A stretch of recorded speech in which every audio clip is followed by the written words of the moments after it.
Okey, Assalamualaikum dan salam sejahtera. Nama saya Muhammad Amirul Azihan bin Ahmad, bernombor metrik D20182086649. Okey, bagi tugasan kali ini saya telah menyediakan satu kit media instructional yang berbentuk video pengajaran bagi murid-murid tingkatan 5. Okey, jadi dalam video pengajaran saya pada kali ini saya akan menerangkan dengan lebih terperinci mengenai bab 7, iaitu bertajuk harta intelek. Okey, Assalamualaikum dan salam sejahtera semua. Sihat ke semua murid-murid? Okey, pada minggu ini cikgu akan mengajar kamu mengenai bab 7, iaitu harta intelek. Okey, sebelum itu cikgu harap kamu semua berada dalam keadaan yang sihat, bebas daripada COVID-19 yang semakin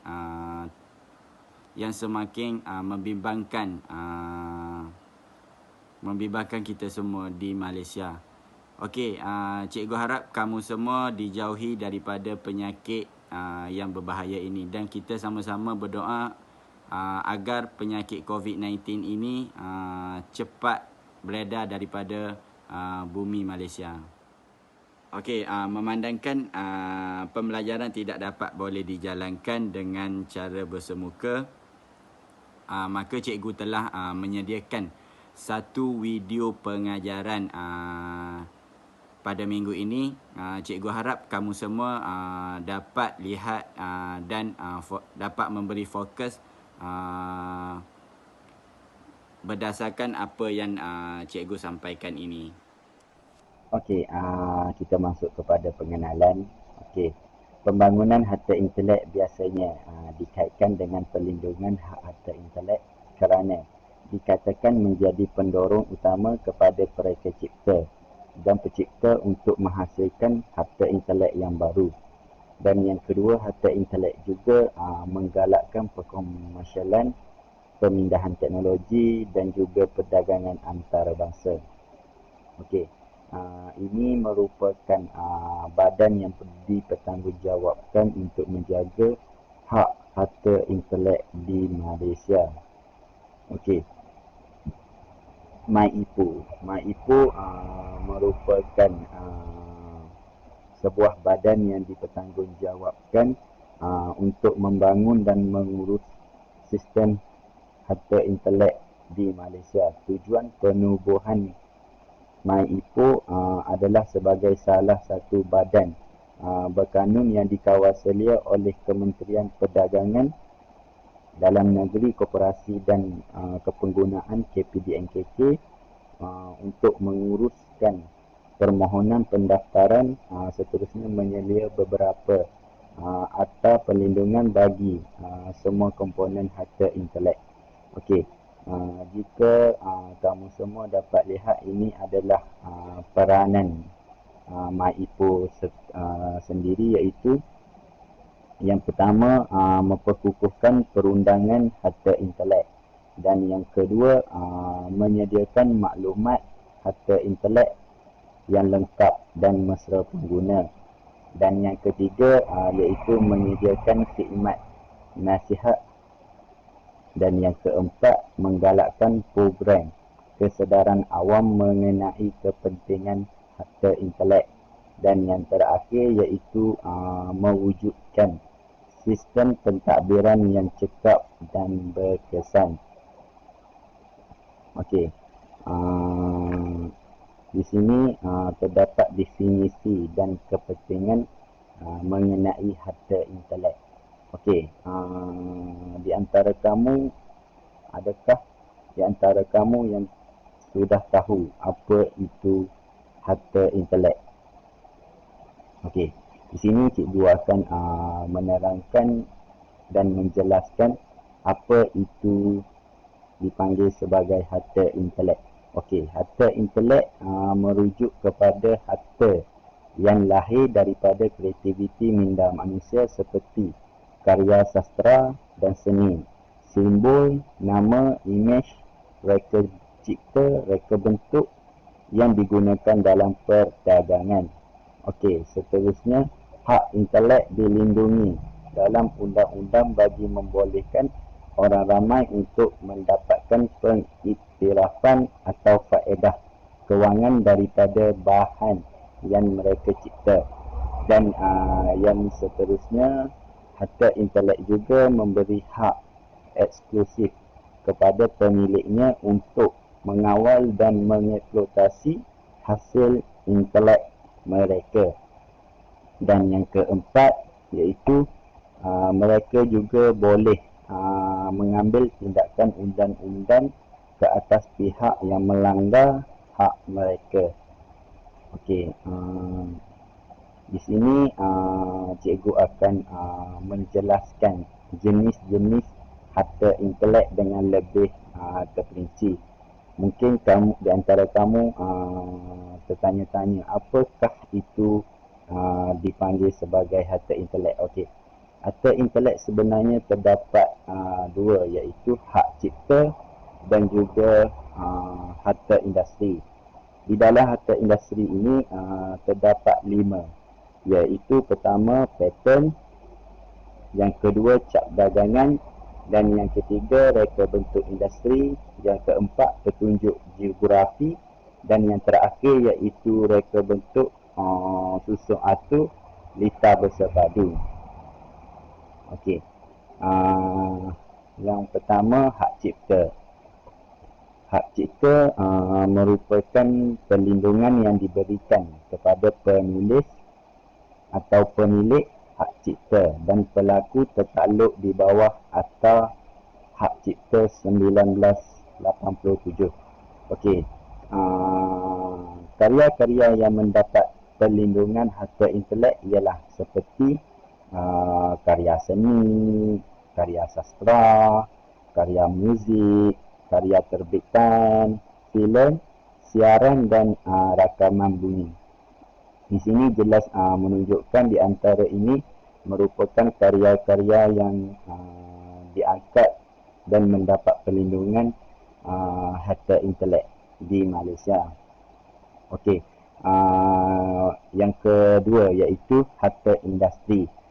Di dalam harta industri iaitu terdapat paten pertama. Okey. Paten ialah satu hak eksklusif yang dianugerahkan oleh pihak kerajaan untuk suatu reka cipta baru, sama ada dalam rekaan itu merupakan satu produk atau satu proses.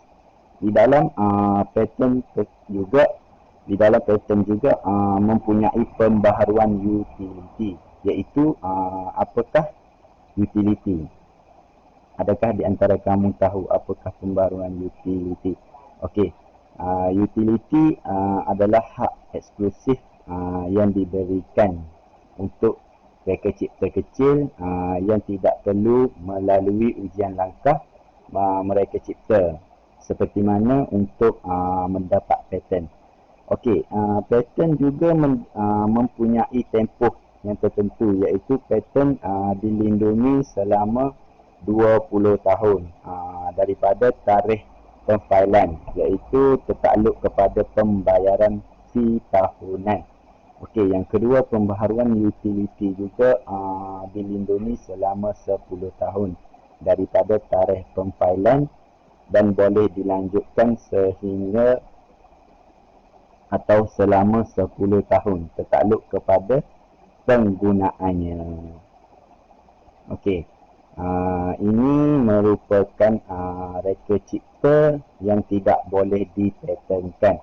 Kenapa reka cipta ini tidak boleh dipatenkan? Kerana mempunyai unsur-unsur yang berkaitan dengan tumbuhan, haiwan dan manusia.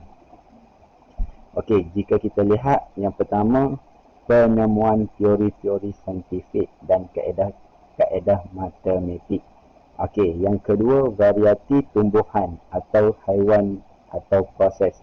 Di sini jelas seperti mana yang cikgu jelaskan tadi, dia ini mempengaruhi unsur-unsur yang terdapat pada tumbuhan, haiwan dan manusia. Dan yang ketiga, ranking aturan atau kaedah bagi menjalankan perniagaan. Dan yang keempat, kaedah merawat tubuh manusia atau haiwan melalui pembedahan atau terapi. Dan kaedah diagnosis pada manusia atau haiwan. Okey. Ini yang ketiga. Yang ketiga iaitu cap dagangan. Cap dagangan terdiri daripada perkataan, logo, gambar, huruf, nombor atau kombinasi.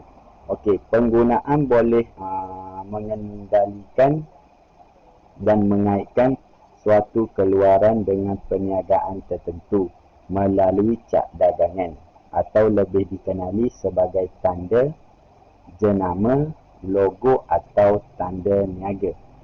Okey, tanda yang diletakkan pada barang atau perkhidmatan adalah untuk mengenal dan membezakan daripada barang atau perkhidmatan yang dikeluarkan oleh pihak pengeluar produk. Okey, seterusnya kita masuk kepada cap dagangan, iaitu kepentingannya. Yang pertama, bukti sah di sisi undang-undang, di mana sijil pendaftaran yang dikeluarkan oleh pejabat pendaftaran menjadi bukti sebagai pemilik yang sah ke atas sesuatu cap dagangan. Seterusnya, merupakan dokumen yang penting untuk membuktikan kesahan hak milik cap dagangan dalam urusan pengeksportan barangan keluar negara. Dan yang kedua, iaitu kepentingan yang kedua, hak eksklusif, di mana pemilik cap dagangan berdaftar mendapat hak eksklusif untuk mengguna cap dagangan berkenaan dalam urusan operasi perniagaan mereka. Seterusnya, pemilik cap dagangan juga berhak mengambil tindakan undang-undang ke atas mereka yang menggunakan cap dagangan mereka tanpa kebenaran. Seterusnya kita masuk kepada cap dagangan yang tidak boleh didaftarkan, seperti paten yang telah dipatenkan, surat paten diraja, berdaftar, reka bentuk berdaftar dan hak cipta. Ini tidak boleh ini tidak boleh dicap dagangan. Seterusnya, mahkota atau lambang diraja atau lencana, lambang kebangsaan atau lambang kebesaran, ini juga tidak boleh dijadikan sebagai cap dagangan. Seterusnya, bulan sabit merah yang berwarna merah dan palang persekutuan Swiss yang berwarna putih atau perak yang berlatarkan warna merah.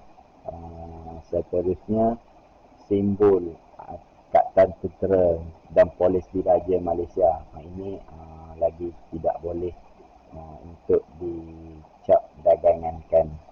Okey, perkataan atau representasi ASEAN dan bunga raya juga tidak boleh dijadikan sebagai cap dagangan.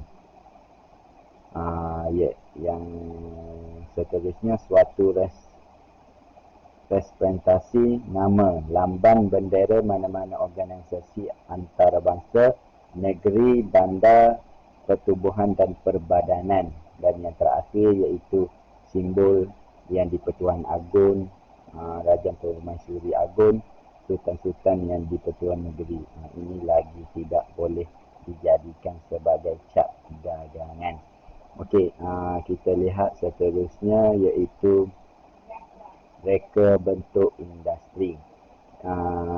Apakah yang dimasukkan dengan reka bentuk industri? Okey, cikgu akan memberitahu kamu semua dengan lebih terperinci, iaitu reka bentuk industri ialah ciri bentuk tata rajah, corak atau hiasan yang digunakan pada sesuatu barang melalui apa-apa proses atau cara perindustrian, iaitu ciri yang ada pada barang siap, merupakan ciri yang menarik dan dinilai dengan pandangan mata. Dan seterusnya, keseluruhan rupa bentuk luaran sesuatu barang atau produk. Di sini terdapat reka bentuk industri yang tidak boleh didaftarkan kerana terdapat unsur-unsur seperti ciri yang bergantung pada rupa suatu barangan lain.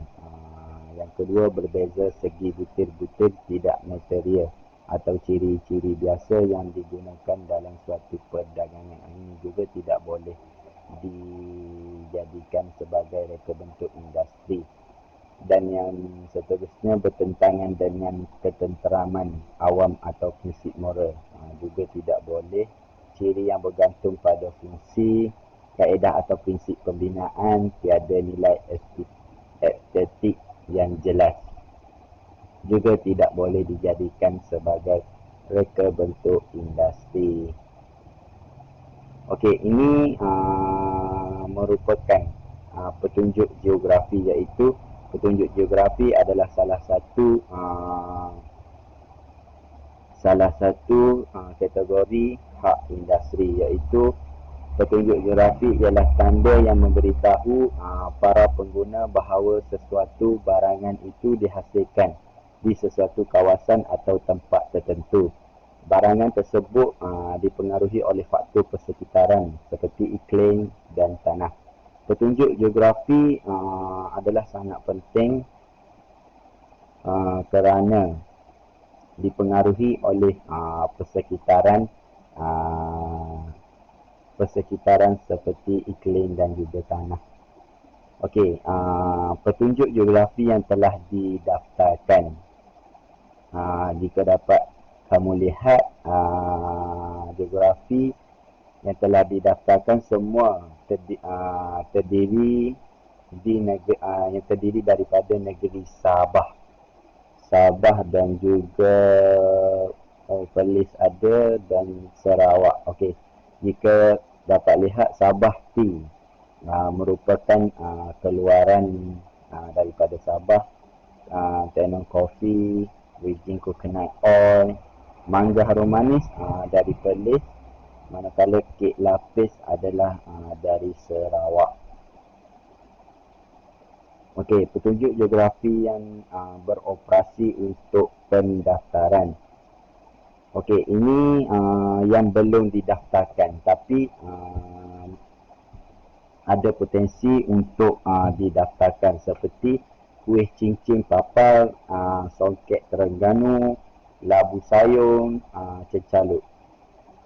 Siapa di antara kamu yang suka makan cecalut? Okey, seterusnya pengecualian daripada petunjuk geografi. Okey, di sini bertentangan dengan adat atau ketenteraman awam atau monariti wilayah asal. Dan seterusnya, petunjuk geografi juga tidak atau telah berhenti untuk dilindungi di dalam negara mereka. Dan yang terakhir, petunjuk geografi yang telah terbahagi dan tidak lagi digunakan di dalam atau di negara wilayah asal. Dan yang terakhir, yang terdapat di dalam harta industri, iaitu reka bentuk susun atau lita bersepadu, iaitu susunan 3 dimensi unsur-unsur sesuatu lita bersepadu, dan sebahagian atau semua hubungan lita bersepadu itu atau susunan 3 dimensi sedemikian yang disediakan bagi sesuatu lita bersepadu yang dimaksudkan untuk dikilangkan. Okey, ini merupakan proses untuk mendaftar harta intelek. Okey, ini cikgu akan pergi sepintas lalu kerana cikgu akan memberi tugasan kepada kamu semua untuk membuat untuk membuat kerja rumah sebagai kerja rumah dengan membaca dan mencatat apa yang perlu ada di dalam prosedur permohonan atau prosedur mendaftar harta intelek, kerana prosedur mendaftar harta intelek kesemua harta intelek adalah perlu melalui prosedur permohonan seperti paten memerlukan prosedurnya, cap dagangan perlu permohonan, reka bentuk industri pun ada, petunjuk geografi pun ada, dan yang terakhir reka bentuk susun lita bersepadu. Ini semua adalah perlu melalui catar aliran prosedur permohonan seperti mana yang cikgu tahu, prosedur permohonan ni terdapat dua kategori, iaitu yang pertama melalui secara atas talian dan juga secara manual. Ini cikgu akan menanyakan pada minggu hadapan kepada kamu semua. Oleh itu, cikgu harap kamu semua balik, lepas tu baca benda-benda, baca apa yang terdapat di dalam prosedur permohonan. Semua, cikgu nak kamu semua baca dan teliti apakah prosedur permohonan untuk mendaftar harta intelek ni. Okey, seterusnya isu-isu kepentingan harta intelek. Isu-isu harta kepentingan intelek ni seperti harta intelek yang mendapat perhatian adalah seperti cekak ropak dan peniruan produk. Okey, di sini cikgu ada membuat satu kajian kes. Contoh. Cikgu ambil isu perkelunan tudung. Okey, puncanya mengambil keuntungan dan kesempatan di atas kepolaritian produk. Yang kedua, tiada penguasaan dari pihak yang bertanggungjawab. Okey, kesan dan akibatnya adalah menggugat punca pendapatan, memberi perspektif negatif terhadap produk kerana kualiti yang berbeza. Yang ketiga, kesan negatif kepada ekonomi negara.